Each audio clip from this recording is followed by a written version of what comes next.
Die Alteingesessenen erinnern sich vielleicht, vor ungefähr 7 Jahren oder so habe ich mal ein ähnliches Video gemacht. Da habe ich auch einen Stuhl unboxed. Und zwar war das damals ein Karo-Möbel-Stuhl einer Swift-Reihe. Nicht Taylor Swift, damit hatte das damals, glaube ich, noch nichts zu tun. Ja, das hier ist er. Spaß. Das ist ein Ersatzstuhl, den ich habe, bis das gute Schmuckstück hier angekommen ist. Der alte Karo-Möbel ist nämlich leider inzwischen ein bisschen ramponiert. Außerdem bin ich umgezogen. Ich studiere jetzt und bin nicht mehr zu Hause bei meinen Eltern. Dementsprechend dachte ich mir, es ist Zeit für einen neuen Stuhl und habe mir dieses Mal ein Original zugelegt, also einen echten DX Racer, sogar eine neue Reihe aus 2023. Dementsprechend konnte ich mir auch, bevor ich den gekauft habe, keine Reviews dazu angucken, weil es gab einfach keine. Das heißt, ich mache jetzt eins. Ja, ich hoffe, ich kann damit den einen oder anderen informieren oder unterhalten. Freue mich auf jeden Fall, dass ihr wieder eingeschaltet habt. Und würde dann einfach sagen, fangen wir an. Ich habe nur kein Messer, wie mir gerade einfällt. Das heißt, das würde ich ganz kurz besorgen. Oh, dann geht's los. Perfekt.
So, ich würde sagen, da ist er, das gute Stück, der magische Moment, wo wir das Kopfkissen draufpacken, das übrigens sehr flauschig ist. Wollte ich euch jetzt nicht vorenthalten,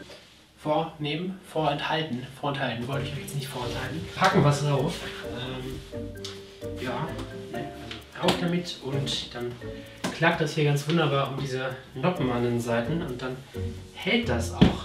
So, und da ist er. Ich habe eben schon mal drauf gesessen und ich finde ihn total famos. Ich bin ein bisschen überrascht. Hier hinten ist so eine kleine Mulde drin. Da dachte ich mir dann, okay, soll das so? Aber ich vermute, das soll so, weil das war dann irgendwie doch recht bequem. Das Einzige, was mich verwundert, ist das Lendenkissen. Das ist ja eigentlich dazu da, dass man hier so ein bisschen, ne, dass man hier so ein bisschen das Hohlkreuz so ein bisschen nach vorne drückt. Ja, irgendwie dachte ich, das ist magnetisch und hält da dran. Und ich kann mir nicht vorstellen, dass es da einfach dran liegen soll. Vermutlich übersehe ich irgendwas, weil das kann ja jetzt so nicht sein.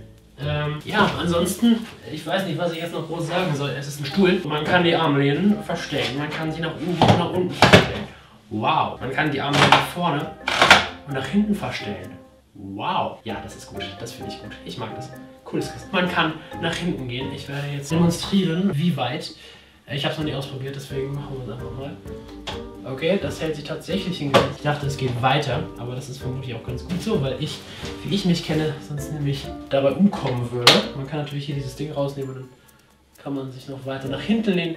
Ich würde sagen, das ist absolut human. So lässt es sich leben. Gehen wir runter. Wow, ich bin verdammt nah über dem Boden. Actually, das ist gar nicht mal so schlecht. Ich finde das richtig gut. Und man kann natürlich auch hochgehen.